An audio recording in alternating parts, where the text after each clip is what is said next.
দেশজুড়ে অবৈধ বাংলাদেশি ও রোহিঙ্গাদের উচ্ছেদ করা নিয়ে অভিযান চলছে। সীমান্ত দিয়ে যাতে কোনো অনুপ্রবেশকারী ঢুকতে না পারে তার জন্য বাড়ানো হয়েছে নিরাপত্তা। ভুয়ো ভোটার কার্ড বানিয়ে এদেশের নাগরিক হওয়ার পরিচয়পত্র বানিয়েও ফেলেছে। এত নিরাপত্তার পরেও কিছুতেই আটকানো যাচ্ছে না অনুপ্রবেশকারীদের। এমন পরিস্থিতিতে ফের এক অবৈধ বাংলাদেশিকে বাংলাদেশের নোটসহ সীমান্ত এলাকা থেকে হাতে নাতে গ্রেফতার করল পুলিশ। আর তা নিয়েই প্রশ্ন উঠে গিয়েছে, ওই বাংলাদেশি কি উদ্দেশ্যে অবৈধভাবে ভারতে এসেছিল? তাহলে কি এর পিছনে অন্য কোনো উদ্দেশ্য ছিল? সেই বিষয়টাও খতিয়ে দেখা হচ্ছে। মুর্শিদাবাদে ফের গ্রেফতার করা হলো এক বাংলাদেশি নাগরিককে। উদ্ধার হয়েছে বাংলাদেশি নোট। জানা গিয়েছে, জঙ্গিপুর পুলিশ জেলার রঘুনাথগঞ্জ ২ নম্বর ব্লকের মহলদারপাড়া বাঁধের ওপর জঙ্গিপুর ফাঁড়ির পুলিশের টহলদারি চলাকালীন এক ব্যক্তিকে সন্দেহজনকভাবে ঘোরাফেরা করতে দেখা যায়। এরপর সন্দেহজনকভাবে তাকে ধরে জিজ্ঞাসাবাদ করতে তার কথায় মেলে একাধিক অসঙ্গতি। আর তারপর পকেট সার্চ করতেই উদ্ধার হয় বাংলাদেশের নোট।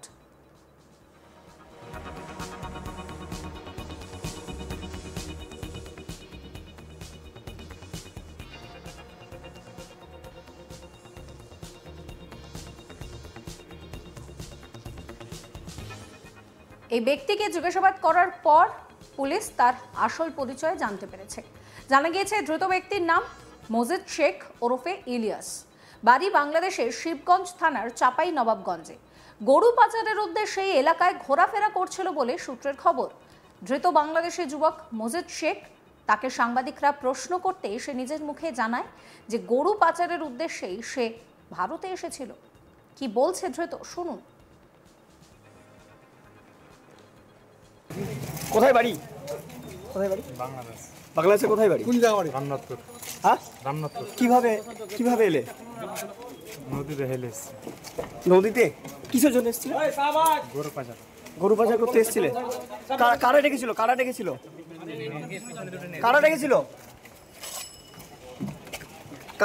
বলো, কারা ডেকেছিল? নামটা জানি না, নাম্বার। কোথায় এসেছিলে? বরজংলা এসেছিলে?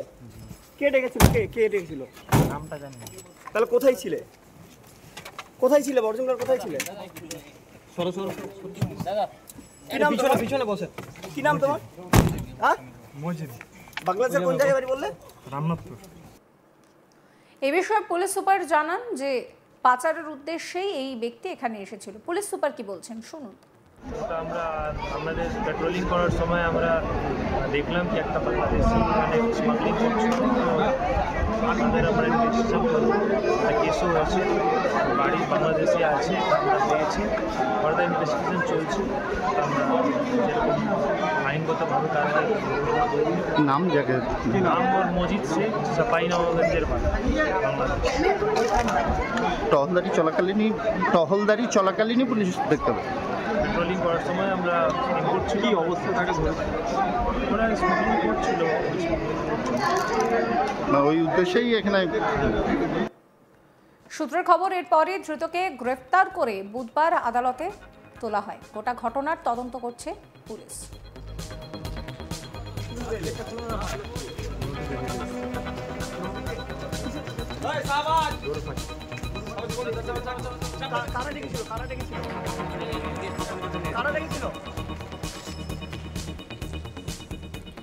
এই নিয়ে আমার কলিগ সব্যসাচী ব্যানার্জি একটি রিপোর্ট দিয়েছেন, সেই রিপোর্ট রইল আপনাদের জন্য।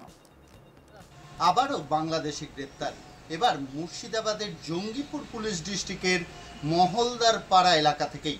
ভারত বাংলাদেশ সীমান্তবর্তী এলাকায় মহলদারপাড়া, এই মহলদারপাড়ার বাঁধের ওপরেই এক যুবককেই গ্রেপ্তার করে জঙ্গিপুর ফাঁড়ির পুলিশ। পুলিশ সূত্রে জানা যাচ্ছে যে রাত্রে যখন টহলদারি চলছিল পুলিশের, এই মহলদারপাড়ার যে বাঁধ, ভারত বাংলাদেশ সীমান্তবর্তী এলাকার যে বাঁধের রাস্তা, সেই রাস্তাতেই পুলিশ টহলদারি চালাচ্ছিল। সেই সময় এক যুবককে দেখতে পায়। সেই যুবককে দেখতে পেলে পুলিশের সন্দেহ হয় এবং তাকে জিজ্ঞাসাবাদ করতেই তার কথার মধ্যে একাধিক অসঙ্গতি ধরা পড়ে। এবং অসঙ্গতি ধরা পড়লে যখন পুলিশের জেরার মুখে পড়ে যুবক, তখন সে বলতে বাধ্য হয় যে তার বাড়ি বাংলাদেশ। সে চাপাই নবাবগঞ্জ এলাকা থেকেই, চাপাই নবাবগঞ্জের যে শিবগঞ্জ এলাকা আছে সেই এলাকা থেকেই সে ভারত বাংলাদেশ সীমান্তবর্তী এলাকা মহলদার পাড়ায় ঢুকেছিল এবং পুলিশ সূত্রে এটাও জানা যাচ্ছে যে চোরা পাচারকারী এবং চোরা পাচার করার উদ্দেশ্যেই এই যুবক এখানে জমায়েত হয়েছিল এবং এই যুবককে গ্রেপ্তার করার পর তাকে জঙ্গিপুর মহকুমা আদালতেও তোলা হয়েছে, তাকে পুলিশ হেফাজতে নিয়ে আসা হবে। যে কার কাছ থেকে কি নিয়ে যাওয়ার উদ্দেশ্যে এই এলাকায় গিয়েছিল, এই এলাকায় কেন সে এসেছিল এবং এই এলাকার ভারত বাংলাদেশ সীমান্তবর্তী যে এলাকা মহলদার পাড়া, এই এলাকায় কোনো মানুষের সাথে তার কোনো যোগাযোগ আছে কিনা এবং তার সাথে আর কেউ বা কারা এসেছে তার সাথে, সে কোন পথ দিয়ে এসছে, সমস্ত কিছু তদারকি করার জন্য পুলিশ তাকে পুলিশ হেফাজতে নিয়ে আসবে, নিয়ে এসে তাকে জিজ্ঞাসাবাদ করাবে, তবে করা হবে এমনটাই জানা যাচ্ছে পুলিশ সূত্রে। আমরা কথা বলেছিলাম জঙ্গিপুর পুলিশ সুপার অমিত কুমার সাউয়ের সাথে, তিনি জানান বিষয়টি যে পুলিশ যখন টহলদারি চালাচ্ছিল এই মহলদার পাড়া বাঁধের ওপরে, যখন পুলিশ টহলদারি চালাচ্ছিল তখনই এই যুবকের কে দেখতে পাওয়া যায় এবং তার সাথে যখন পুলিশ কথা বলে তার কথার অসঙ্গতি ধরা পড়লেই তাকে গ্রেপ্তার করেছে এবং পরে তার কাছ থেকে এটাও জানা গিয়েছে পুলিশ সূত্রে যে তার কাছ থেকে 50 টাকার একটি বাংলাদেশি নোট এবং বাংলাদেশি নোট উদ্ধার হয়েছে, একটি মোবাইলও উদ্ধার হয়েছে এবং কোন উদ্দেশ্যে এসেছিল সেই বিষয়ে আরও বেশি জিজ্ঞাসাবাদ করা হবে, তখন সামনের দিনে আমরা সেটাও জানতে পারবো যে কী উদ্দেশ্যে এসেছিল। তবে প্রাথমিকভাবে পুলিশ সূত্রে যেটা জানা যাচ্ছে যে চোরা পাচারের উদ্দেশ্যেই ও এই এলাকায়, এই মহলদার পাড়া বাঁধের ওপর এলাকায় জমায়েত হয়েছিল। তবে মুর্শিদাবাদের বিভিন্ন থানা এলাকাতেই যে বর্ডার সংলগ্ন এলাকা বা ভারত বাংলাদেশ সীমান্তবর্তী যে বর্ডার সংলগ্ন এলাকায়, সেই এলাকায় বিএসএফের চোখ এড়িয়ে ঢুকে যেতে পারছে বাংলাদেশিরা, কিন্তু পুলিশের চোখ এড়াতে পারছে না। পুলিশ কিন্তু একটা কথা বলাই যেতে পারে যে অতি সজাগ দৃষ্টিতে এই সীমান্তবর্তী এলাকাগুলিতে নাকা চেকিং চালাচ্ছে, পাশাপাশি টহলদারি চালাচ্ছে। এই টহলদারির কারণেই কিন্তু বিভিন্নভাবেই মুর্শিদাবাদের একাধিক থানা এলাকায় বাংলাদেশি গ্রেপ্তারের ঘটনা আমরা দেখতে পাচ্ছি প্রতিনিয়ত। আবারও রঘুনাথগঞ্জ থানার অন্তর্গত এই মহলদার পাড়া বাঁধ, সেই বাঁধের ওপর থেকেই যে যুবককে গ্রেপ্তার করা হয়েছে তার নাম পুলিশ সূত্রে জানা যাচ্ছে মাজিদ শেখ।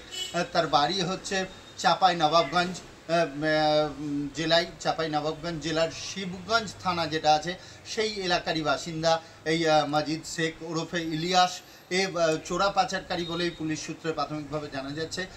এখন বিস্তারিত জানার জন্য পুলিশকে পুলিশ হেফাজতে নিয়ে এসে জিজ্ঞাসাবাদ করবে এমনটাই জানা যাচ্ছে। পুলিশ সুপারও বিষয়টি স্বীকার করেছেন এবং তিনি আমাদের মুখোমুখি হয়ে বিস্তারিত জানিয়েছেন যে পুলিশ কিভাবে এই যুবককে গ্রেপ্তার করেছে সেই বিষয়ে এবং সামনের দিনে দেখার যে এর পেছনে আলাদা কোনো র্যাকেট কাজ করছে কিনা, আর কেউ আছে কিনা, কে বা কারা এই এলাকায় আর কেউ গা ঢাকা দিয়ে আছে কিনা, সমস্ত বিষয় তদন্ত করার জন্য রঘুনাথগঞ্জ থানার পুলিশ এই মাজিদ শেখকে পুলিশ হেফাজতে নিয়ে আসবে এবং সামনের দিনের তদন্ত এগোবে এমনটাই জানা যাচ্ছে পুলিশ সূত্রে। সমস্ত খবরের আপডেটের জন্য আপনাদের নজর থাকুক আজ তাক বাংলায়। চ্যানেলটিকে সাবস্ক্রাইব করবেন, নোটিফিকেশন পেতে বেল আইকনে ক্লিক করবেন, ফলো করতে ভুলবেন না আজ তাক বাংলার হোয়াটসঅ্যাপ চ্যানেলও।